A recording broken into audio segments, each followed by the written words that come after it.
Certificate বিক্রি করে, internee certificate. হ্যাঁ, যে ইন্টার্নি সার্টিফিকেট বিক্রি করা হয়। আসসালামু আলাইকুম সম্মানিত ভিউয়ার্স, আজকে একটা বিষয়ে কথা বলতে চাচ্ছি। বিষয়টি হচ্ছে, অষ্টম পর্বে পলিটেকনিক শিক্ষার্থীরা যদি ভুল সিদ্ধান্ত নেয়, তাহলে সেই ভুলের মাসুল তাকে অনেকভাবে দিতে হয়।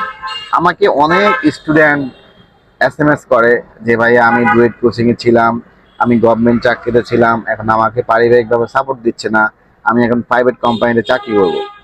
যখন আমি তাকে রিপ্লাই করে দিই যে আপনি কোনো কাজ জানেন বা আপনি ইন্টার্নি করেছেন, সে বলে না, আমি ইন্টার্নি করি না এবং আমি কাজও জানি না। তাহলে এখন আপনাকে কোম্পানি কিভাবে চাকরি দিবে? হুম অনেক ক্ষেত্রে দেখা যাচ্ছে গাজীপুর কেন্দ্রিক বা ঢাকা কেন্দ্রিক যে সার্টিফিকেট বিক্রি করে, ইন্টার্নি সার্টিফিকেট। হ্যাঁ, যে ইন্টার্নি সার্টিফিকেট বিক্রি করা হয়, তখন সেই ইন্টার্নির নামে ভুয়া সার্টিফিকেট নেয়। নেওয়ার পরে সে ডুয়েট কোচিং পরে সে আবার ওই সার্টিফিকেট দিয়ে প্রাইভেট কোম্পানিতে অ্যাপ্লাই করে।